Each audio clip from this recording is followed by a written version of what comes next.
ठीक है, चलिए सीधे आज के विषय पर आते हैं। आज के इस विश्लेषण में हम जॉन एफ वोल्वोर्ड के शोध पर आधारित एक बेहद दिलचस्प ऐतिहासिक वृत्तांत पर चर्चा करने जा रहे हैं। ये पूरी तरह से विफल इरादों और उस चीज की कहानी है जिसे नाटकीय विडंबना या ड्रामेटिक आयरनी कहा जाता है। जरा कल्पना कीजिए, कोई बहुत ही शक्तिशाली शासक अपने विरोधियों को तबाह करने के लिए एक अचूक फुल प्रूफ योजना बनाता है, लेकिन उसकी वही योजना उसी के सामने पूरी तरह उल्टी पड़ जाती है। द प्रोफेसीज ऑफ बालाम का ये प्रसंग हमें प्राचीन काल में ले जाता है, जहां सत्ता, कूटनीति और कुछ ऐसी शक्तियां टकराती हैं जो इंसानी नियंत्रण से एकदम बाहर हैं।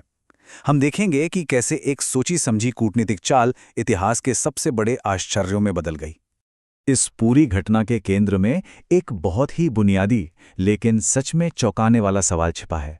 क्या किसी श्राप को सचमुच खरीदा जा सकता है? प्राचीन दुनिया में यह गहराई से माना जाता था कि शब्दों में वास्तविक भौतिक परिणाम पैदा करने की ताकत होती है। तो यहां हम जिस टकराव की बात कर रहे हैं ना, वो कोई आम युद्ध नहीं है। ये एक राष्ट्र के खिलाफ एक अलौकिक श्राप या कह लें एक सुपरनैचुरल कर्स खरीदने का एक बहुत ही महंगा लेनदेन है। सोचकर देखिए, धन और प्रभाव का इस्तेमाल करके किसी विरोधी का भाग्य बदलने की कोशिश। ये विचार ही अपने आप में बहुत रहस्यमय है कि क्या कोई शासक अपनी दौलत के दम पर ब्रह्मांड की शक्तियों को अपने पक्ष में कर सकता है? आइए पहले इस कहानी की पृष्ठभूमि को थोड़ा समझ लेते हैं। वाल्वोर्ड के अनुसार यह वह समय था जब एक राष्ट्र दूसरे की बढ़ती ताकत से खौफ में था। और मजे की बात यह है कि जीत का फैसला युद्ध के मैदान पर नहीं बल्कि बंद कमरों में गुप्त लेनदेन के जरिए तय किया जा रहा था। यही हमारा सेटअप है, एक लेनदेन पर टिका हुआ कूटनीतिक संघर्ष। अब यहाँ इस नाटक के दो मुख्य किरदार आमने सामने आते हैं।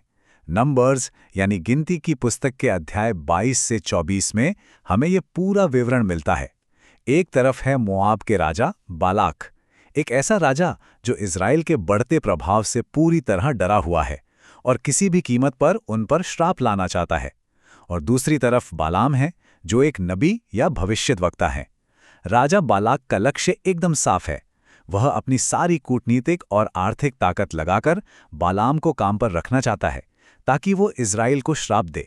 सीधे शब्दों में कहें तो यह राजनीतिक शक्ति और आध्यात्मिक अधिकार की एक सीधी टक्कर है। लेकिन यहीं पर कहानी में एक ऐसा मोड़ आता है जिसकी उम्मीद राजा बालाक ने तो सपने में भी नहीं की होगी। बालाम को इज़राइल पर श्राप देने के लिए राजी तो कर लिया गया था, लेकिन वो ऐसा कर ही नहीं पाया। उसे पूरी तरह से रोक दिया गया। इसे हम एक ईश्वरीय उलटफेर या डिवाइन रिवर्सल कह सकते हैं। जो शब्द विनाश लाने के लिए बोले जाने थे वे कभी होठों से बाहर ही नहीं आ पाए। वॉल्वोर्ड का पाठ स्पष्ट करता है कि बालाम ने कोशिश जरूर की, लेकिन वो चाहकर भी कुछ भी नकारात्मक नहीं बोल सका। यह दिखाता है कि कैसे कभी कभी सबसे बड़ी इंसानी ताकतें भी किसी अदृश्य शक्ति के सामने बिल्कुल बेबस हो जाती हैं। और यही बात इस नाटकीय विडंबना को शानदार ढंग से उभारती है। श्राप देने के बजाय बालाम के मुंह से केवल और केवल विशिष्ट भविष्यवाणियां और आशीर्वाद ही निकले। और ऐसा नहीं है कि ये कोई हवाई बातें थी, इन्हें बहुत ही सावधानी से प्रलेखित किया गया है। अगर हम सटीक संदर्भ देखें तो अध्याय 23 के पद 7 से 10 और 18 से 24, फिर अध्याय 24 के पद 3 से 9, 15 से 19 और अंत में 20 से 24 तक। ये सब सचमुच हैरान करने वाला है। राजा बालाक वहीं खड़ा ये सब सुन रहा था। उसने श्राप के लिए भारी कीमत चुकाई थी, लेकिन इन विशिष्ट आयतों में इज़राइल के लिए सिर्फ असीम आशीर्वाद दर्ज हुए। चलिए देखते हैं कि ये आशीर्वाद कैसे आगे बढ़ता है। बालाम के इन शब्दों को हम 4 मुख्य चरणों में बांट सकते हैं। पहला चरण इज़राइल की महानता की घोषणा। दूसरा चरण एक राष्ट्र के रूप में उनकी अपार ताकत और एकता की भविष्यवाणी। फिर आता है तीसरा चरण, जहां उनकी भूमि पर ईश्वर के विशेष आशीर्वाद और उनके भौगोलिक विकास की पुष्टि की गई। और अंत में चौथा और सबसे अहम चरण, ये भविष्यवाणी कि इज़राइल मोआबियों पर विजय प्राप्त करेगा। इस क्रम पर ध्यान दीजिए, ये केवल कोई बचाव नहीं था, बल्कि एक के बाद एक चरणबद्ध तरीके से पूर्ण और स्पष्ट जीत की घोषणा थी। तो सबसे महत्वपूर्ण बिंदु यह है कि यहां विडंबना अपने चरम पर पहुंच जाती है। ये था असली ट्विस्ट। राजा बालाक ने एक भविष्यवक्ता को पैसे दिए इज़राइल को श्राप देने के लिए, और बदले में उसे क्या मिला?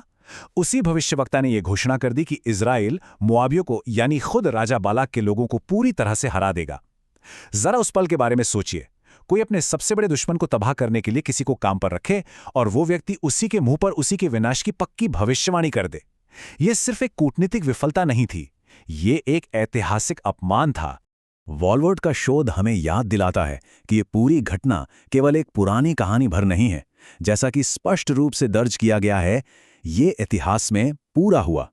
मोआब के पहाड़ों पर गूंजे बालाम के वे शब्द कोई खोखले दावे या डराने की तकनीक नहीं थे। ऐतिहासिक रूप से इज़राइल ने वास्तव में वो शक्ति हासिल की और मोआबियों पर विजय पाई। जो बात एक राजा की नाकाम कोशिश के रूप में शुरू हुई थी, वो आने वाले युगों के लिए एक ठोस ऐतिहासिक वास्तविकता बन गई। यह इस बात का प्रमाण है कि इन प्राचीन ग्रंथों में जो दर्ज है, उसका असर सदियों बाद तक देखा गया। ये पूरी चर्चा हमें एक बहुत ही गहरे विचार की ओर ले जाती है। जब मानवीय इरादे और कूटनीति भविष्य सूचक परिणामों से इस तरह टकराते हैं, तो असल में इतिहास को नियंत्रित कौन कर रहा है? बालाक के पास अथाह धन था, सत्ता थी, एक साफ इरादा था, फिर भी नतीजा उसकी इच्छा के एकदम उलट निकला। इस पूरे विश्लेषण से ये बात उभर कर आती है कि योजनाएं कैसे विफल होती हैं और इतिहास अक्सर उन रास्तों पर चलता है जो हमारी सोच से बहुत परे होते हैं। तो क्या सच में सब कुछ मानवीय योजनाओं के हिसाब से चलता है, या समय और राष्ट्रों के भाग्य को आकार देने वाली कोई और ही शक्ति है? इसी विचारोत्तेजक सवाल के साथ हम आज की इस चर्चा को यहीं विराम देते हैं।